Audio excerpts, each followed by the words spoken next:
नमस्कार मित्रांनो, मी प्राध्यापक डॉक्टर गजानन लोहवे, मराठी विभाग प्रमुख, बाबासाहेब देशमुख पार्वेकर महाविद्यालय पारवा, जिल्हा यवतमाळ, महाराष्ट्र. मित्रांनो, शिवाजी महाराजांची जयंती पण काही दिवसांवर येऊन ठेवलेली आहे आणि म्हणून उभ्या महाराष्ट्रभर नव्हे तर देशभर शिवजयंतीचा महोत्सव आणि त्याची तयारी सुरू आहे. अगदी आपणही त्या तयारीमध्ये लगबग करत आहेत. का शिवाजी महाराजांची जयंती आपण साजरी करतो? प्रथमतः शिवाजी महाराजांच्या जयंती निमित्त आपण सर्वांना खूप खूप शुभेच्छा. मित्रांनो, आपल्याला माहित आहे की आपण लोकशाहीमध्ये वावरतो आहे आणि लोकशाहीसाठी संघर्ष करत असताना, लोकशाही मिळवत असताना आपण राजशाही नाकारलेली आहे, हुकुमशाही नाकारलेली आहे, सरंजामशाही नाकारलेली आहे, भांडवलशाही नाकारलेली आहे आणि मग हुकुमशाही नाकारत असताना, राजशाही नाकारत असताना तिथला राजा नाकारलेला आहे आणि मग लोकांचे राज्य म्हणून आपण लोकशाही स्वीकारलेली आहे.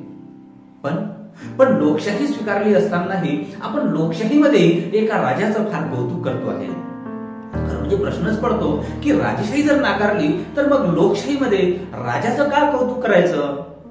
पण एका राजाचं, एका महाराजाचं आपण फार कौतुक करतो आहे. नव्हे तर त्याच्या त्या राज्य व्यवस्थेप्रमाणे, त्याच्या त्या नियमाप्रमाणे, त्याच्या त्या दंडकाप्रमाणे आपण चालतो आहे आणि म्हणून घेतो आहे, गौरवाने म्हणून घेतो आहे की आपण शिवरायांचे सुपुत्र आहोत. याच भूमीमध्ये शिवराय झाले होते. आम्हाला अभिमान आहे त्या भूमीचा, ज्या भूमीमध्ये शिवरायांनी स्वराज्य निर्माण केलं, ज्या भूमीमध्ये शिवरायांनी एक उत्कृष्ट संघटन निर्माण केलं, ज्या भूमीमध्ये शिवरायांच्या त्या अचाट शौर्याने ही भूमी पुलकित झालेली आहे, ती महाराष्ट्र भूमीचा आपल्याला अभिमान वाटतो आहे. कोण आहे तो राजा? ज्या राजाला आपण लोकशाहीमध्ये पुजतो आहे तो राजा म्हणजे छत्रपती शिवाजी महाराज. मित्रांनो, या एकूण भारताच्या इतिहासामधले एक दोन राजे जर सोडले आणि त्यामध्ये प्रामुख्याने शिवाजी महाराजांचं आपण लोकशाहीमध्ये फार कौतुक करतो आहे, मग आपल्याला असं म्हणता येतं की शिवाजी महाराजांचं जे काही राज्य होतं, जी काही राज्य करण्याची पद्धत होती, ती खरं म्हणजे राजशाही नव्हतीच, ती हुकुमशाही नव्हतीच, ती सरंजामशाही नव्हतीच, तर ती लोकशाही होती. आणि म्हणून तिथे वाटत होतं रयतेला, लोकांना की हे राज्य हे आपलं राज्य आहे. खरं म्हणजे अत्यंत दुःखद, खेदाने म्हणावं लागतं की लोकशाहीमध्ये लोकांनी लोकांसाठी, लोकांकडून चालविले गेलेले राज्य आणि यामधला महत्वाचा केंद्रबिंदू जर कोणता असेल लोकशाहीमधला तर तो लोक आहे, माणूस आहे. पण तरीही इथला माणूस हे माझं राज्य आहे लोकशाहीमध्ये असं म्हणतो की नाही, हा प्रश्नच आहे. पण शिवाजीच्या त्या राजेशाहीमध्ये इथला प्रत्येक माणूस म्हणत होता की हे माझं राज्य आहे, हे रयतेचं राज्य आहे आणि म्हणून शिवाजीचं राज्य म्हणजे हे आपलं राज्य आहे असं लोक मानत होते. म्हणून आजही आपण शिवाजीची जयंती करतो, महंती करतो, त्यांचा उदो करतो. नव्हे तर शिवाजी नावाच्या एका महासम्राटाला आपल्या हृदयामध्ये, हृदयाच्या त्या कोंदणामध्ये विराजमान करून ठेवतो. असं काय होतं शिवाजीमध्ये?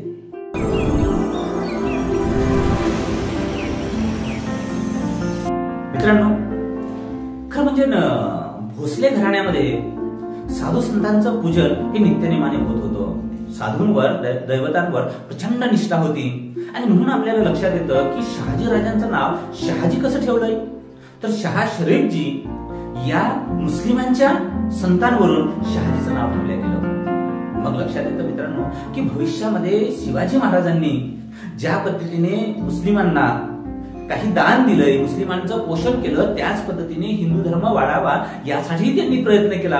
म्हणजे हिंदू काय आणि मुसलमान काय, दोन्ही लोकांना माणूस म्हणून त्यांनी समानतेने वागवलं.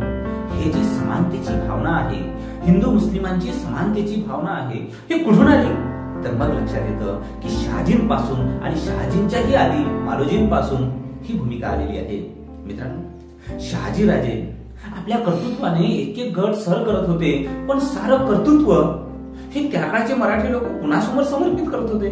तर मुस्लिमांसमोर.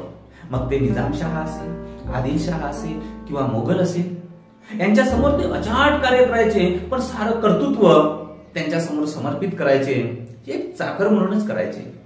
खरं म्हणजे शहाजी राजे स्वतःला राजे म्हणून घ्यायचे, पण जेव्हा ते आदिलशहाकडे जायचे तेव्हा ते नोकरच राहायचे. मग लखुजी जाधव असेल, त्यांचं सुद्धा अचाट कार्य होतं, पण ते शेवटी नौकर म्हणूनच झालं असं की लखुजी जाधवांना शहाजी राजांचं कर्तृत्व आवडलंय आणि लखुजी जाधवांची एक सुंदर रूपवती कन्या शहाजी राजांना दिली. दोघांचं लग्न झालं. त्या मुलीचं नाव होतं जिजाबाई. जिजाबाई आणि शहाजीचं लग्न झालंय तेव्हा शहाजी राजे निजामशहाकडे नोकरीला होते. आणि मग काय व्हायचं मित्रांनो की तिथला प्रत्येक सरदार मराठी असेल, पण मराठी सरदारांमध्ये सुद्धा मराठी बाणा नव्हता. मराठ्यांचं राज्य व्हावं, मराठी माणसांचं राज्य व्हावं, हिंदवी स्वराज्य राज्य व्हावं ही कोणत्याही मराठी माणसामध्ये लालसा निर्माण झाली नव्हती. तर एक एक सरंजाम आपल्याला मिळावं, परगणा मिळावं आणि त्याचे आपण मालक व्हावे, बस एवढंच त्यांचं ध्येय होतं. आणि म्हणून हे प्रचंड मराठी सरदार आपलं कर्तृत्व कधी मोगलशहाकडे, कधी निजामाकडे आणि आपल्याच मराठी माणसांच्या विरोधात व्यक्त करत होते, समर्पित करत होते. कित्येक लोकांचे मुर्दे पडत होते. कोणासाठी? तर मोगलांसाठी, आदिलशहासाठी, निजामशाहीसाठी. पण मराठी राज्य निर्माण व्हावं असं पहिल्यांदा जर कोणाच्या मनात आलं असेल तर छत्रपती शिवरायांच्या मनामध्ये. जिजाबाई आणि शहाजीचं लग्न झालंय आणि लग्न झाल्यानंतर मग लगेच ते विजापूरला गेले.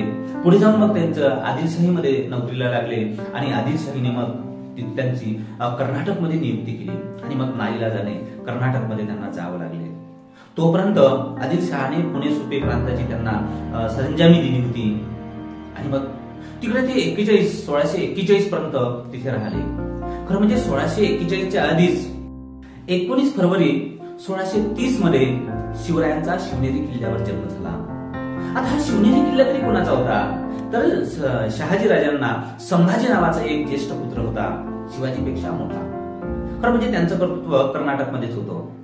तर त्या पुत्राचे जे सासरे आहे म्हणजे शहाजी राजांचे व्याही आहे ते त्या शिवनेरी किल्ल्याचे किल्लेदार होते. आणि खरं म्हणजे त्या काळामध्ये लखुजी जाधव सुद्धा हे शहाजीचे वैरी झाले होते, म्हणजे सासराच जावयाचा वैरी झाला होता. आणि म्हणून मग त्या जिजाईला सुखरूप ठेवण्यासाठी आपल्या व्याह्यांकडे त्यांनी शिवनेरी किल्ल्यावर ठेवले. लखुजी जाधव तिथे आले, म्हणाले की चल आपल्या सिंदखेड राजाला चल. ते म्हणाले की नाही, मी येणार नाही, मी शहाजी सोबत माझी लग्नगाठ बांधली, मी त्यांच्या सोबतच राहील. आणि मग काही दिवसाने तिथेच जिजामातेला, या महाराष्ट्राच्या राजमातेला एक राजबिंडा पुत्र जन्माला आला. राजबिंडा पुत्राचं नाव ठेवलंय शिवाजी. आता मित्रांनो, शिवाजी नाव का ठेवलं हेही तुम्हाला माहित असेल, कारण शिवनेरी किल्ल्यावर शिवाई नावाची देवी होती आणि मग तो काळ प्रचंड धामधुमीचा होता. खरं म्हणजे लखुजी जाधव नावाचा सासराच जावयाचा म्हणजे शहाजी राजांचा पाठलाग करत होता. शहाजीला केव्हा मारतो ना केव्हा नाही, आपल्या मुलीचं कुंकू पुसण्या इतपत या लोकांनी आपल्या चाकरी या मोगल शानकडे, आदिलशाहीकडे ठेवली होती. आणि मग लखुजी जाधव आणि एकूणच काही सरदार शहाजी राजांच्या पाठलाग करत होते. तो धामधुमीचा काळ होता आणि अशाही अवस्थेमध्ये राणी जिजाबाईला शिवनेरी किल्ल्यावर ठेवलं. आणि मग हे सगळ्या प्रसंगातून आपण सुखरूप वाचलो. आणि हे कोणी वाचवलं? तर मग शिवाई देवीने वाचवलं. आणि मग शिवाईने आपलं हे सगळं सुखरूप पार पाडलं. म्हणून त्या गोंडस मुलाचं, त्या कर्तृत्वान मुलाचं नाव ठेवलं शिवाजी. शिवाजी मोठा होऊ लागला आणि मग असं करता करता आदिलशहाकडे शहाजी राजांनी नोकरी पत्करली आणि आदिलशहाने कर्नाटकमध्ये त्यांना पाठवले. आणि मग 1641 पर्यंत शिवाजी, शहाजी आणि जिजाबाई सुद्धा कर्नाटकमध्ये होत्या. खरं म्हणजे तिथे कर्नाटकमध्ये शहाजी राजांना दुसरी एक पत्नी होती, तुकाबाई. खरं म्हणजे जिजाबाईपेक्षा शहाजी राजे तुकाबाईवर जास्त प्रेम करायचे. हे सवत म्हणून जिजाबाईला फार चांगलं वाटत नव्हतं, खटकत होतं की आपल्या नवऱ्याने एकाच पत्नीवर जास्त प्रेम करावं, ही बाब खटकत होती. आणि म्हणून जिजाबाईने म्हटलं की आम्ही इथं राहण्यापेक्षा पुणे सुपे आपला जो प्रांत भेटलेला आहे तिथे आम्ही राहतो आहे, तिथली व्यवस्था पाहतो आहे. तिथली व्यवस्था दादाजी कोंडदेव हे पाहत होते, अत्यंत प्रामाणिक माणूस, ती व्यवस्था पाहत होते. आणि शहाजीलाही पटलं की इथे दोघेही राहण्यापेक्षा तिथे त्यांची व्यवस्था लावलेली बरी. आणि मग 1000 सैन्यासह, प्रचंड घोडदळासोबत, हत्तींसह, दागिन्यांसह, लवाजम्यासह शिवाजी, जिजाबाई आणि काही अत्यंत निष्ठावान माणसं यांची पुणे येथे त्यांनी पाठवणी केली आणि शिवाजीराजे पुण्यामध्ये यायला लागले. खरं म्हणजे मित्रांनो, तेव्हाचं पुणे म्हणजे आतासारखं पुणे नव्हतं. तेव्हा प्रचंड झाडझुडपं होते तिथे पुण्याला आणि तो पठार भाग होता. इथे व्यवस्था इथून कारभार कसा करायचा. पुण्यापासून एक दुसरीकडे एक गाव वसवलं आणि तिथे सुरुवातीला ते तिथून या पुणे प्रांताचा कारभार पाहू लागले. आणि मग त्याच वेळेस पुणे प्रांतामध्ये त्यांनी काही नवीन गाव वसवण्याचा प्रयत्न केला. खरं म्हणजे पुणे हे गाव शिवाजी महाराजांनी वसवलेलं आहे. आणि मग मित्रांनो, पुण्याच्या बाजूलाच एक गुरुंबदेवाचा डोंगर होता. खरं म्हणजे जर राज्य करायचं असेल तर तो प्रदेश, ती राजधानी उंच ठिकाणी असली पाहिजे, जेणेकरून कोणत्याही आक्रमकांना तिथे सहज येता आलं नाही पाहिजे आणि आले तर त्यांचा प्रतिकार करता आला पाहिजे. ते अवघड ठिकाणी असली पाहिजे. हे राजनी जिजामाताने हेरलंय. आणि मग तिथे एक गुरुंबदेवाचा डोंगर होता. खरं म्हणजे गुरुंबदेवाच्या डोंगरावरही आधी सातवाहनांपासून अनेक लोकांनी तिथे राज्य केलं होतं. त्या गुरुंबदेवाच्या डोंगराची पुन्हा डागडुजी करताना तिथे एक नवीन किल्ला शिवाजीने निर्माण केला. तो किल्ला म्हणजे रायगड आणि राज्याची पहिली राजधानी झाली रायगड. मित्रांनो, रायगड राजधानी झाली, पण आणखीही एखादा किल्ला असावा म्हणून तिथूनच 15 किलोमीटर असलेला तोरणा किल्ल्याची ही डागडुजी केली. तोही त्यांनी घेतलाय आणि तोरणा किल्ल्याची डागडुजी करत असताना शिवाजी महाराजांना खूप मोठ्या प्रमाणात धन मिळालं आणि ते धन गुप्त धन मिळालं. ते गुप्त धन मिळाल्यामुळे त्या धनामुळे रायगडची पुन्हा चांगल्या पद्धतीने व्यवस्था करता आली, राज्य व्यवस्था चांगली लावता आली आणि शिवाजी महाराज आता नेमके 15 वर्षाचे झाले होते. हा लहानसा बाळ 15 वर्षाचा झाला होता.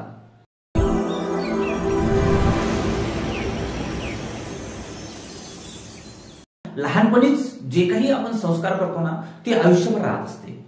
जेव्हा शिवाजी महाराज तिकडे कर्नाटकमध्ये होते किंवा आदिलशहाच्या दरबारामध्ये कधी कधी शहाजीराजे नेत होते, तेव्हापासून शिवाजी महाराज शिवाजीला या बाल शिवाजीचा बाणा हा अत्यंत स्वाभिमानी बाणा होता.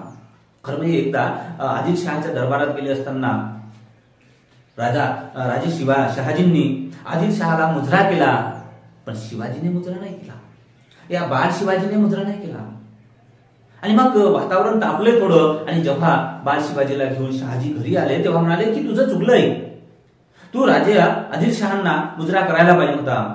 बाळ शिवाजी म्हणाले की मी कोणत्याही आदिलशहाला, कोणत्याही मुस्लिम शासकांना मुजरा करणार नाही. मी माझं स्वतंत्र राज्य निर्माण करेल. बाळ शिवाजी म्हणाला. बाळ शिवाजीने गगनभेदी गर्जना दिली आणि तेव्हाच राजा शहाजीला वाटलं की हे मूल काही वेगळं आहे, मूल हा वेगळं मूल आहे. आणि खरं म्हणजे राजा शहाजीमध्ये सुद्धा आपलं एक स्वतंत्र राज्य असावं.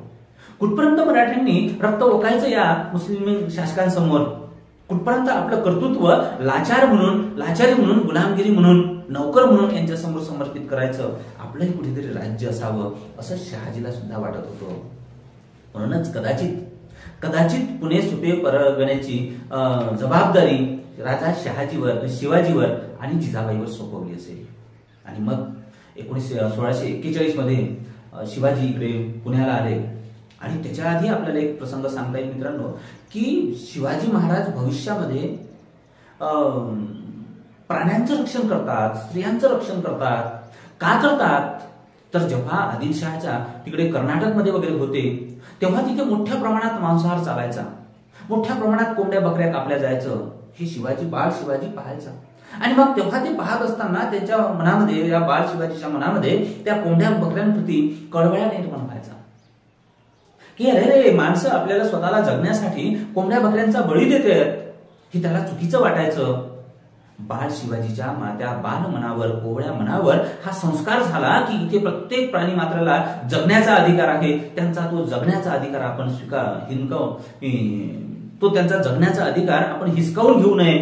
प्रत्येकाला इथे जगण्याचा अधिकार आहे. म्हणून तेव्हापासूनच बाळ शिवाजीच्या मनामध्ये या प्राण्यांविषयी, या भूतांविषयी भूतदया निर्माण झाली. प्राण्यांविषयी कणव, जिव्हाळा, प्रेम निर्माण झालं. आणि म्हणूनच जेव्हा या शिवाजी राजा होतोय तेव्हा एक फरमान काढतो इथल्या कोणत्याही प्राण्यांना मारायचं नाही.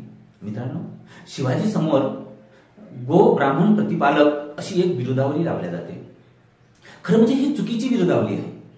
खरं म्हणजे मी तर असं म्हणतो की या विरोधावलीमधून शिवाजी महाराजांना कमी लेखलं जातं.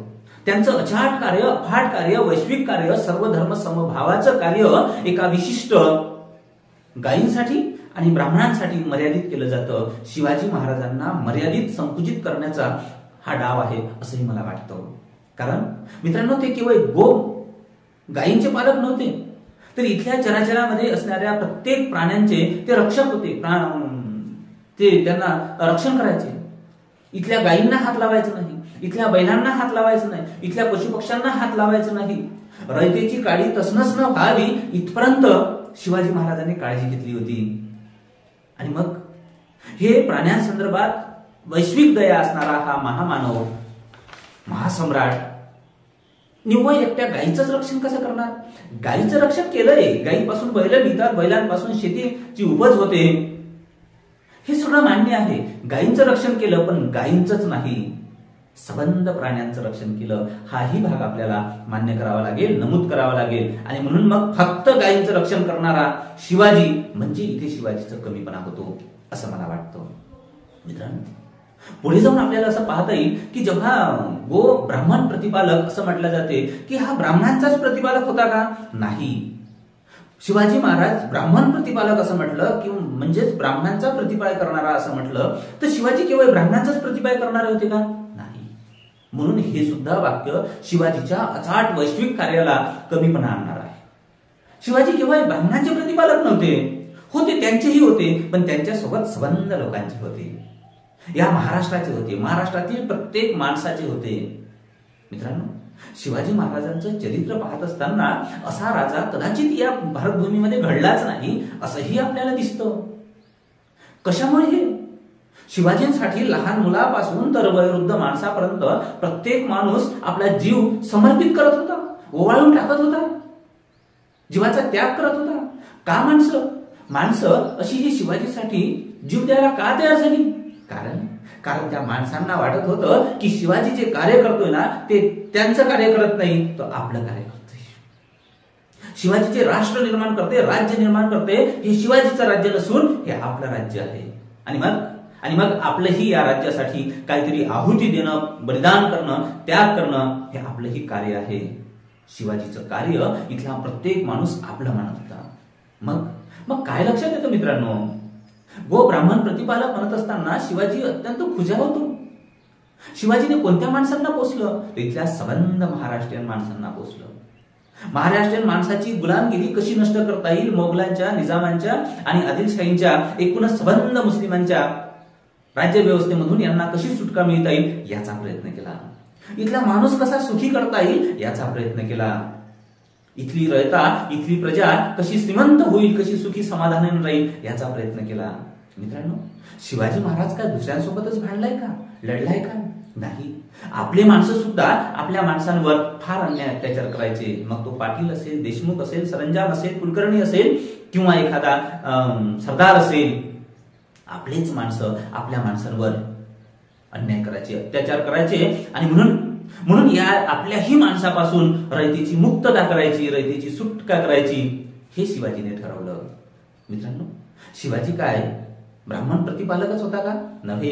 इथला नावी असेल, इथला महार असेल, इथला माघ असेल, इथला कुणबी असेल, इथला मराठा असेल, सबंध माणसांचं, इथला मुस्लिम असेल, सबंध माणसांचं रक्षण करण्याचं कार्य शिवाजी महाराजांनी केलं. म्हणून इथल्या सबंध जातीपाती धर्मपंथांच्या माणसांचा प्रतिपालक म्हणजे शिवाजी होता, छत्रपती शिवाजी होता. मित्रांनो, छत्रपती शिवाजी महाराजांचं कार्य असं वैश्विक आहे, अखिल मानव जातीचं आहे. आपण शिवाजी महाराजांना संकुचित करू नये. शिवाजी महाराज फार मोठे आहे. मित्रांनो, शिवाजी महाराजांच्या कार्यासंदर्भात काय वाटतं? त्यांचं स्त्रियांच्या संदर्भात कसं वर्तन होतं? मित्रांनो, खरं म्हणजे पहिल्यांदाच महाराष्ट्रामध्ये कदाचित शिवाजी महाराजांचं राज्य आलं आणि तेव्हा स्त्रिया सुरक्षित होत्या, स्त्रियांना सुरक्षित वाटू लागलं. मित्रांनो, शिवाजी महाराजांच्या काळामधल्या अनेक गोष्टी स्त्रियांसंदर्भात आपल्याला सांगता येईल. मित्रांनो, स्त्रियांची अब्रू शिवाजी महाराजांनी कशी जपली? म्हणजे खरं म्हणजे आपण आधी असं म्हटलेलं आहे की लोकशाहीमध्ये शिवाजी महाराजांचं का पूजन होतं, एका राजाचं का पूजन होते, तर तो राजा खऱ्या अर्थानं राजेशाही मधला राजा नव्हताच, तर तो लोकशाहीचा प्रतीक असा राजा होता, लोकशाही मधलाच राजा होता.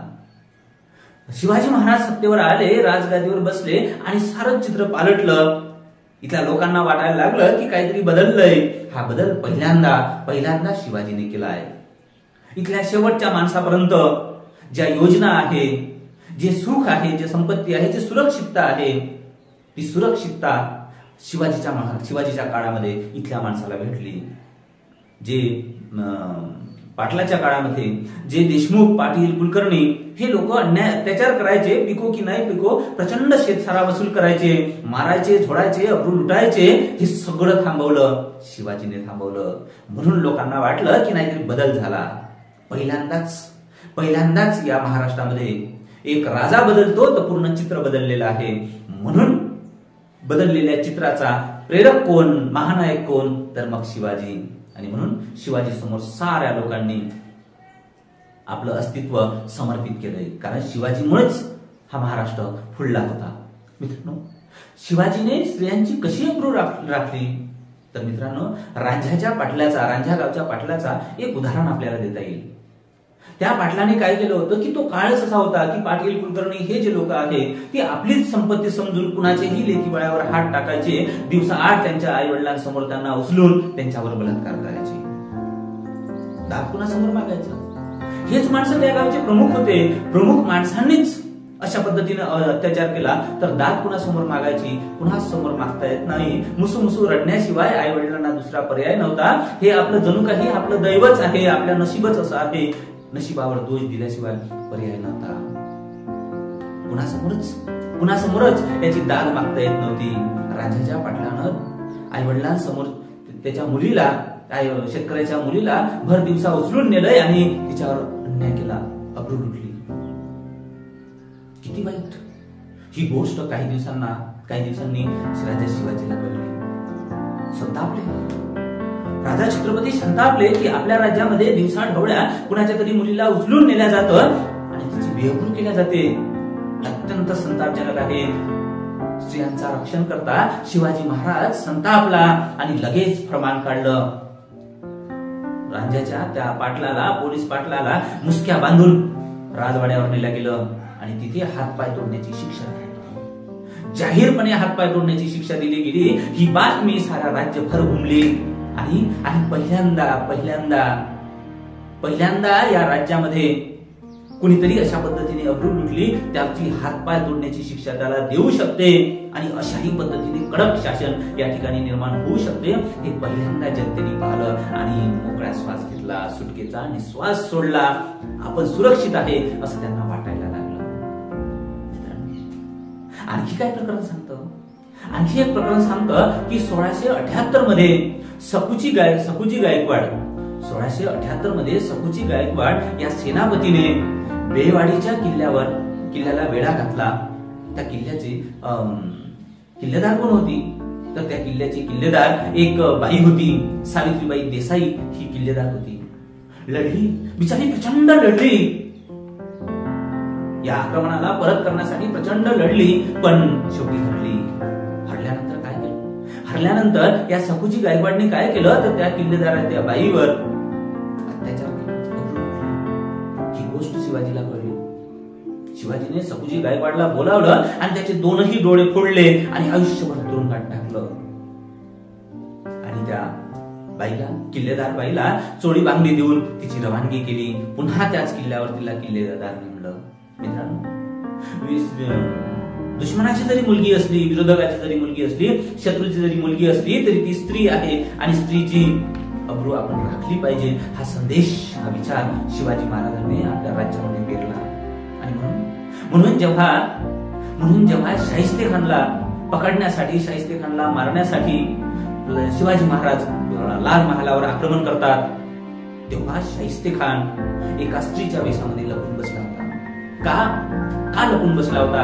कारण दुश्मनांनाही माहित होतं, विरोधकांना, शत्रूंनाही माहित होतं की शिवाजी महाराज शत्रूंच्याही स्त्रियांवर हल्ला करत नाही. शिवाजी महाराजांनी अशा पद्धतीने स्त्रियांची अब्रू राखली. कल्याणच्या सुभेदाराची सून हाही संदर्भ आपल्याला मिळतो. कल्याणच्या सुभेदाराची सून जेव्हा नामवती, अत्यंत प्रचंड लावण्यवती ती सून जेव्हा आपल्या मराठे सरदारांनी शिवाजीला भेट द्यायची म्हणून तिथे सादर केली, तेव्हा ते लावण्यवती पाहून शिवाजी महाराज ढळले नाही, तसुभजरी ढळले नाही. या स्त्रियांच्या अब्रूचा रक्षण करता, इथल्या प्रजेचा रक्षण करता एक लावण्यवती पाहूनही तसुभजरी ढळला नाही. काय म्हणाला? अशी चमुची माता असती सुंदर रूपवती, आम्ही सुंदर साधू असतो बदले छत्रपती. काय म्हणाला हा छत्रपती? म्हणाला की किती लावण्यवती आहे, अशीच जर आमची माता असती तर. म्हणजे त्या लावण्यवतीमध्ये सुद्धा शिवाजी महाराज आपली माता पाहतो, आई पाहतो. कुठून आलं हे तत्वज्ञान? कुठून आले हे संस्कार? मित्रांनो, शिवाजी महाराज आणि संत तुकाराम यांची लोहगावला एकदा भेट झाली होती.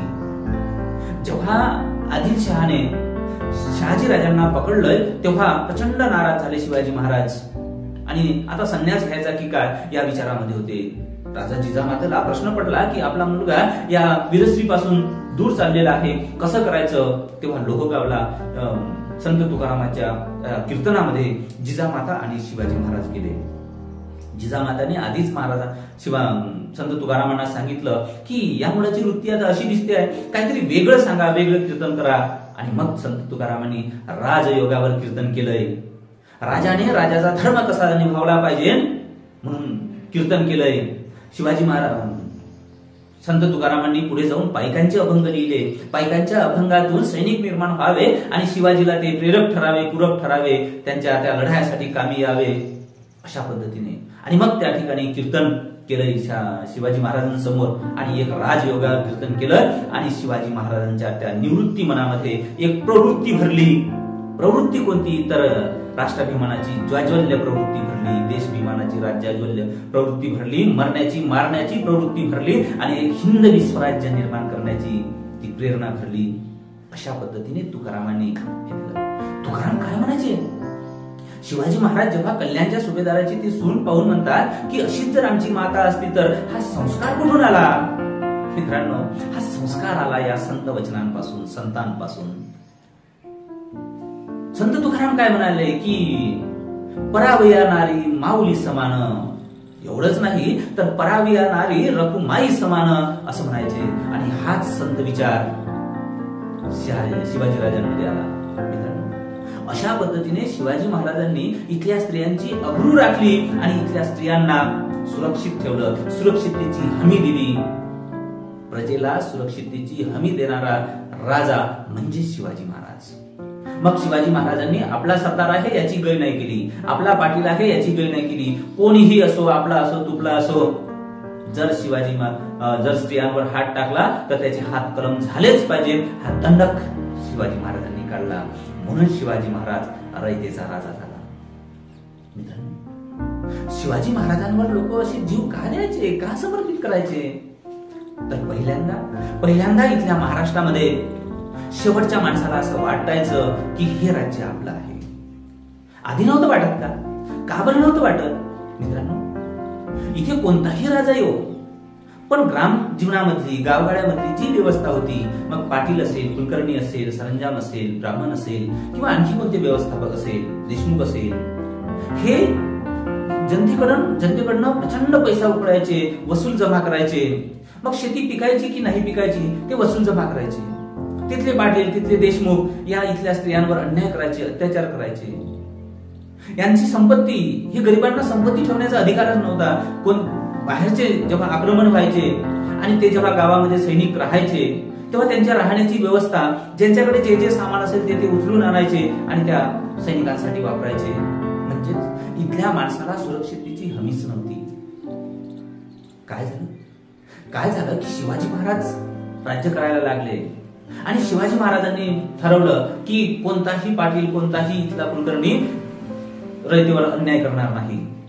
त्यांचा शेतसारा माफ केला, त्यांना शेतसारा माफ केला, पण त्यांच्या जमिनीसाठी, जमिनीला कसण्यासाठी पैसे दिले, बी बियाण्यासाठी पैसे दिले आणि काही वर्षांनी, 2-4 वर्षांनी ते त्यांनी त्यांच्या सोयीनुसार परत करावे. लोक कसायला लागले, जमीन करायला लागले आणि उत्पन्न पिकवायला लागले. ते उत्पन्नावर इथल्या सरंजामाचा अधिकार नव्हता. त्या उत्पन्नावर इथला पाटील कुलकर्णी आता अधिकार गाजू शकत नव्हता, कारण ठरलेला एक शेतसारा होता. तो शेतसारा डायरेक्ट शिवाजीला जायचा. आणि जेव्हा परकीय आक्रमण यायचे तेव्हा या लोकांना माहित होतं की आपलं उभं पीक हे सैनिक नासाडी करतात. ते नासाडी करणं थांबलंय. आपलेच माणसं, आपलेच सैन्य कोणाच्याही शेतामधून सैनिक टाकायचे, उभ्या पिकाची नासाडी करायची. शिवाजी महाराजांनी फरमान काढलं की रयतेची काडी तसनस न व्हावी. रयतेच्या काडीला, एका काडीला किंवा एका त्या बोंडाच्या देठाला सुद्धा हात लावू नये. शेतकऱ्यांच्या शेतामध्ये जे काही झाडं आहे, वृक्ष आहे, ते वृक्षांना कोणीही हात लावू नये. कारण वृक्षांना जगवणं, मोठं करणं कित्येक वर्षाचं काम असतं. ती त्यांची प्रॉपर्टी आहे. जर काही आरमारासाठी जर काही लागत असेल तर ते जुनाट लाकडं आहे. त्या लाकडाचेही शेतकऱ्यांना पैसे द्यावे आणि तो विकत असेल तरच त्याच्याकडे पैसे देऊन ते लाकडं घ्यावे. पण उभ्या शेतामधले लाकडं कोणीही तोडू नये फरमान काढलं. इथल्या रयतेला आपली सुरक्षितता वाटू लागली. हे राज्य आपलं आहे असं वाटू लागलं आणि म्हणून मग शिवाजीसाठी प्रत्येक माणूस आपला प्राण देऊ लागला. मित्रांनो, जेव्हा शिवाजी महाराज आग्र्यावरून सुटले आणि वेषांतर करून आपल्या स्वराज्यामध्ये आले तेव्हा लहानसा मुलगा एका बांधावर 4 त्या घोडेस्वारांना अडवतो.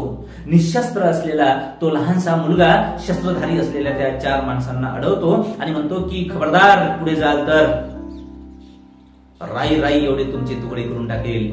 तो म्हणतो की कशासाठी, तू शिवाजीला पाहिलंय का?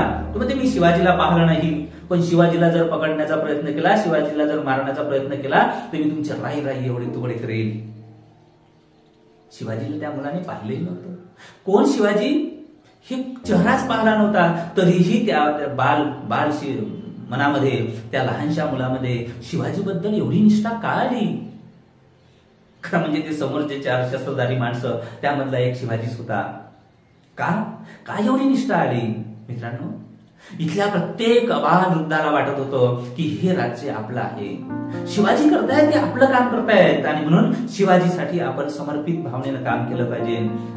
शिवाजीसाठी आपण मरायला तयार झालं पाहिजे. इथल्या प्रत्येक वृद्धांमध्ये ही भूमिका तयार झाली होती. का झाली होती मित्रांनो?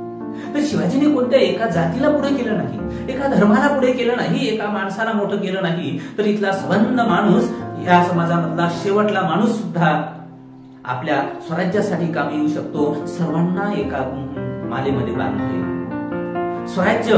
स्वराज्य व्हावं ही श्रींची इच्छा आहे, देवाचीच इच्छा आहे. हे सूत्र पकडून सर्वांना या स्वराज्यामध्ये बांधून घेतलंय. आणि मग इथला जातीपातीचा माणूस, प्रत्येक 18 पगड जातीचा माणूस शिवकार्यासाठी, देशकार्यासाठी, या हिंदवी स्वराज्यासाठी लढायला लागला, मरायला लागला. मित्रांनो, शिवाजीला आपण एका विशिष्ट जातीचा पालक म्हणून करतो आहे, ब्राह्मण प्रतिपालक म्हणून करतो आहे. चुकीचं आहे.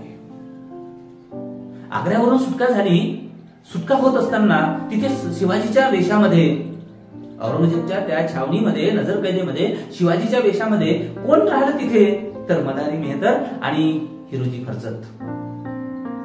त्यांना माहित नव्हतं की शिवाजी सुटून जाईल, पण आपल्याला केव्हा तरी हे पकडणार आणि औरंगजेब आपल्याला कलम करून टाकेल, मारून टाकेल, हे त्याला माहित नव्हतं. माहित होतं, पण तरीही या माणसांनी जातपातीच्या पलीकडे जाऊन शिवाजी महाराजांवर निष्ठा म्हणून प्राण हातावर घेतले.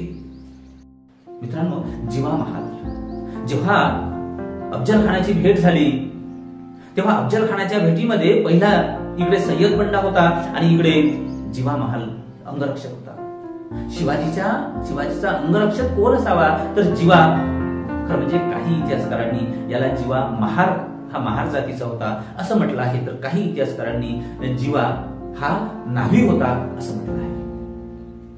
महार असेल, नाव्ही असेल, पण दोन्ही हे खालच्याच चतुर्वर्ण पद्धतीनुसार खालच्याच जातीतील होते. तरीही शिवाजी महाराजांनी एका राजाचा अंगरक्षक, कोण? तर मग जिवा होता. जिवा म्हणून वाचला शिवा. जेव्हा सय्यद बंडाने, जेव्हा अफजल खानाने फितुरी केली आणि अफजल खानाने जेव्हा शिवाजी महाराजांवर कट्यार चालवली तेव्हा शिवाजी महाराजांनी आपल्या हातातील वाघ नख अफजलखानाच्या पोटात घुसवले आणि तसाच कोथळा बाहेर काढला. बोंबला, वाचवा वाचवा वाचवा म्हणून अफजलखान बोंबलायला लागला, ओरडायला लागला. सय्यद बंडा धावत आला. सय्यद बंडाने एक वार शिवाजीच्या डोक्यावर केला, दुसरा वार मानेवर करतानाच जीवा महाराने वरच्या वर हातासहित त्याचा दाणपट्टा कापून टाकला. होता जीवा जर जीवा नसता तर कदाचित शिवाजी महाराज त्या प्रसंगामधून वाचले नसते. का? आपल्या जीवाचं वर बाजी खेळून जीवा महाल का खेळतो आहे? का शिवाजी महाराजाला वाचवतो आहे? कारण एकच मत असतं की नाही, शिवाजी महाराज वाचले पाहिजे. या देशाला, या राष्ट्राला, या हिंदवी स्वराज्याला शिवाजी महाराजांची आवश्यकता आहे आणि शिवाजी महाराज जे करतो ते आपलं करायचं. हिरोजी फर्जत जेव्हा त्या प्रसंगामधून वाचले आणि मग जेव्हा आग्र्यावरून सुटका झाली आणि महाराजांनी या लोकांच्या मान सन्मानार्थ एक सोहळा ठेवला, त्या सोहळ्यामध्ये हिरोजी फर्जतला महाराज विचारतात की सांगा तुम्हाला काय पाहिजे? काय मागावं या माणसाने? काही मागू शकले असते आणि शिवाजी महाराजांनी काही दिलं असतं. काय मागावं या माणसाने? म्हणाले की आयुष्यभर तुमच्या पलंगावरची चादर टाकण्याचा मला अधिकार द्या, ती सेवा करू द्या. मित्रांनो, आपण जेव्हा शिवाजी महाराजांना ब्राह्मण प्रतिपालक असं म्हणतो तेव्हा शिवाजी महाराजांनी कोणते कोणते माणसं सोबत ठेवले होते? तर शिवाजी महाराजांच्या आरमाराचा प्रमुख हा एक मुस्लिम होता. शिवाजी महाराजांचा वकील हा काजी हैदर होता. शिवाजी महाराजांना अंगरक्षक हा जीवा महाल होता, जीवा नावी होता. मित्रांनो, त्या मुस्लिमांचा वकील हा एक ब्राह्मण आहे आणि शिवाजी महाराजांचा वकील हा मुस्लिम आहे. शिवाजी महाराजांनी जिथून जिथून चैतन्य मिळतं, जिथून जिथून पराक्रम मिळते, जिथून जिथून वीरश्री मिळते ते माणसं जुळवले, जातपात पाहिली नाही. आणि म्हणून शिवाजी महाराज हा जातीपाती धर्माच्या पलीकडचा माणूस आहे. शिवाजी महाराजांना 350 वर्षानंतरही लोक का पुजतात? तर शिवाजी महाराजांचं कार्य, शिवाजी महाराजांची आपल्या राज्याची रचना ही जातीपाती धर्मपंथांच्या पलीकडची होती, माणूस जोडणारी होती, माणुसकी निर्माण करणारी होती. आणि म्हणून शिवाजी महाराज हा कोणत्या एका जातीचा माणूस नाही, जातीचा नेता नाही, जातीचा सम्राट नाही, तर तो माणसांचा सम्राट आहे. माणसांच्या मनावर आजही कित्येक वर्षानंतर अधिराज्य गाजवणारा तो महासम्राट आहे. म्हणून शिवाजीला आजही लोक लोकशाहीमध्ये पुजतात. आणखी मित्रांनो, शिवाजीने काय केलं हो? तर शिवाजीचे सैन्य कसं होतं? तर मुस्लिमांचं किंवा इतर लोकांचं सैन्य काय होतं की लोकांची लुटमार करणे आणि पैसा जमवणे, तो पैसा आपण ठेवणे आणि काही पैसा राजाला देणे आणि म्हणून मोठ्या प्रमाणात लुटमार करायची. जनता त्रस्त होऊन जायची, नको ही राजेशाही असं म्हणायची. शिवाजीच्या सैन्यामध्ये काय केलं? शिवाजीने काय केलं? तर शिवाजीचं सैन्याचं उद्दिष्ट हे लुटमार करणे नव्हतं, लूट करणे नव्हतं, तर आपली होणारी लूट थांबवणे हे ध्येय होतं. अर्थात शिवाजीने कधी लूट केली नाही अशातला भाग नाही, पण जेव्हा जेव्हा आपल्या स्वराज्यासाठी लूट केली ती लूट पूर्णतः आपल्या सम्राटांच्या अधीन करायची. कोणीही त्या लुटीमधला एकही दागिना आपल्या जवळ ठेवणार नाही, कारण प्रत्येकाला इथे पैसा दिला जात होतो, प्रत्येकाला इथे मानधन दिला जात होतं. आणि लूट तरी कोणाची केल्या जायची? जे श्रीमंत आहे. माहिती पडली होती की सुरतेमध्ये एक व्यापारी सोन्याच्या पलंगावर झोपतो आहे. एखाद्या माणसाकडे प्रचंड संपत्ती असावी आणि दुसरी माणसं भुकेपोटी मरावीत. ही विषमता आहे. ही विषमता नष्ट व्हावी, सर्वांना समान इथे जगण्याचा अधिकार मिळावा, सर्व पैसा मिळावा, आणि म्हणून शिवाजीने सुरतेची लूट केली. मित्रांनो, जेव्हा हे आपले सैनिक जेव्हा परराज्यामध्ये जायचे तेव्हा ते लोकांना लुटायचे नाही, लोकांचे धान्य उद्ध्वस्त करायचे नाही, कारण त्यांना जाणीव होती. कशाची जाणीव होती? तर त्यांना जाणीव होती संसाराची, त्यांना जाणीव होती शेतीची, त्यांना जाणीव होती मशागतीची, त्यांना जाणीव होती माणुसकीची. आणि म्हणून या माणसांनी कधीही लूटमार केली नाही. युद्धामध्ये जर एखाद्याचं कुराण मिळालं तर ते कुराण आपल्या सैन्यामधल्या मुस्लिम बांधवाकडे ते सन्मानपूर्वक द्यावं, पण ते कुराणाची विटंबना, माणसाची विटंबना कधी शिवाजीने होऊ दिली नाही. शिवाजीचे सैनिक कसे होते मित्रांनो? बाकी लोकांचे सैनिक कसे होते तर त्या सैनिकाचं होतं जी लूट मिळायची त्या लुटीमधून अधिकाधिक भाग त्यांना ठेवायचा आणि म्हणून ते लोक मोठ्या प्रमाणात लुटमार करायचे. माणूस पाहायचे नाही, बाई पाहायचे नाही, मोठ्या प्रमाणात लुटमार करायचे. शिवाजीचं काय? शिवाजीचे शिवाजीच्या सैनिकांना लुटमारीमधला भाग मिळत नव्हता तर त्यांना ठरलेले पैसे मिळत होते. म्हणून लूट केली काय, नाही केली काय, कमी काय, जास्त केली काय, त्यांना त्याचा लाभ होत नव्हता. म्हणून आक्रस्थायपणा नव्हता लुटीमध्ये. दुसरं असं एक दंड काढला होता की स्त्रियांच्या अब्रूला हात लावायचा नाही, त्यामुळे स्त्रियांची अब्रू लुटल्या जात नव्हती. तिसरं असं की शेताची नासधूस केल्या जायची नाही. का केल्या जायची नाही? कारण शिवाजीचे सैनिक हे पूर्णवेळ सैनिक नव्हते, बारमाही सैनिक नव्हते, तर ते संसारी होते. ते संसार करायचे आणि मग दिवाळीनंतर सीमोल्लंघनानंतर ते सैनिक म्हणून जायचे, ते युद्धावर जायचे. त्यामुळे संसार करत असल्यामुळे मुलबाळ काय असते, मुलाबाळांचं दुखणं खुपणं काय असते, त्यांचं प्रेम काय असतं ते त्यांना माहित होतं. म्हणून शिवाजीचे सैनिक दुसऱ्या बायांचे अब्रू लुटत नव्हते. मुलीबाळ काय असते, पत्नी काय असते हे शिवाजीच्या सैनिकांना माहित होतं, म्हणून ते हात टाकत नव्हते.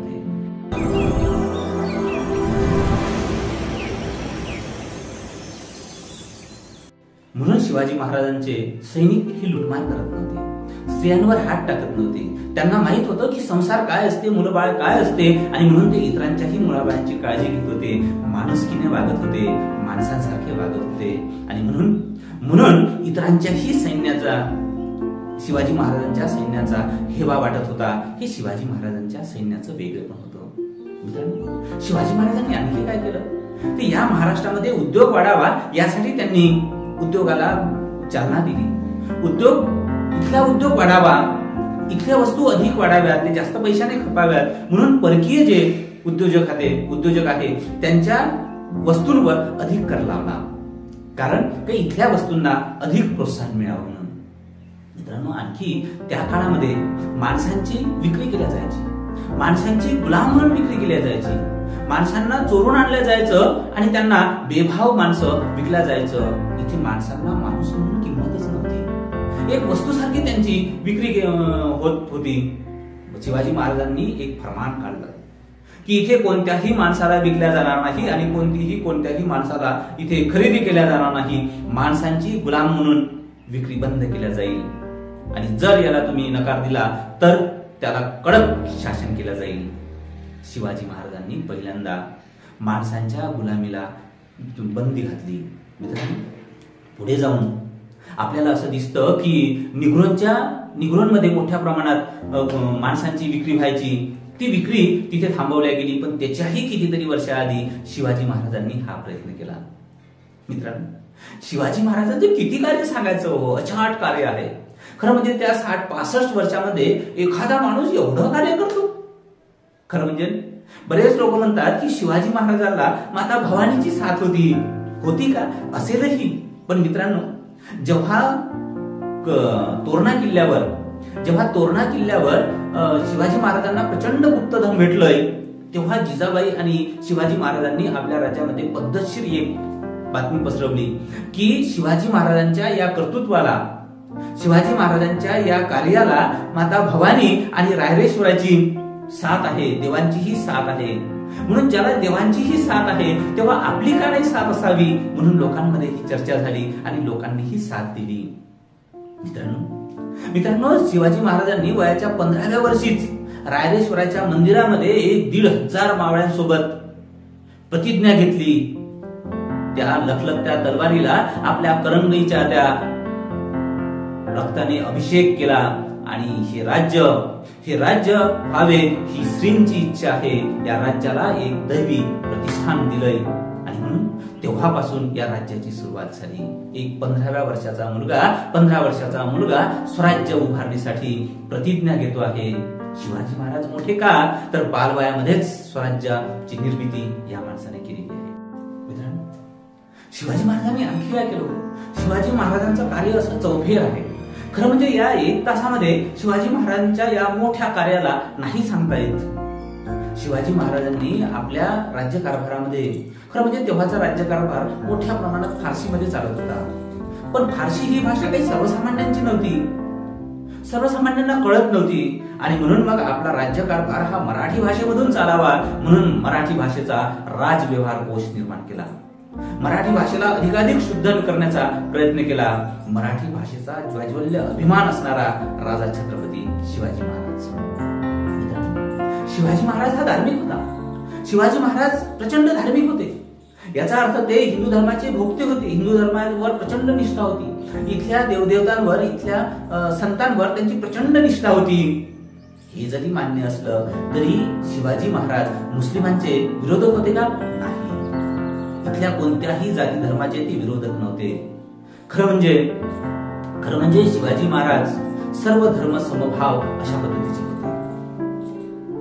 धर्मनिरपेक्षता हे जे आधुनिक लोकशाहीमध्ये जे प्रस्ताविकेमध्ये मुद्दा टाकलेला आहे, धर्मनिरपेक्षता, हा धर्मनिरपेक्षता शिवाजी महाराजांचा गुण होता. म्हणजे अलीकडच्या लोकशाहीमध्ये शिवाजी महाराजांचाही एक गुण घेतलेला आहे असंही म्हणायला आपल्याला हरकत नाही. शिवाजी महाराजांनी कधीही मुस्लिमांची देवळं फोडली नाही. चुकीचा प्रचार आपण करू नये. शिवाजी महाराज केवळ एका जातीचे नव्हते, एका धर्माचे नव्हते. ज्या पद्धतीने शिवाजी महाराजांनी मंदिर बांधण्यासाठी देणगी दिली, त्याच पद्धतीने इथे मस्जिदी बांधण्यासाठी देणगी दिली.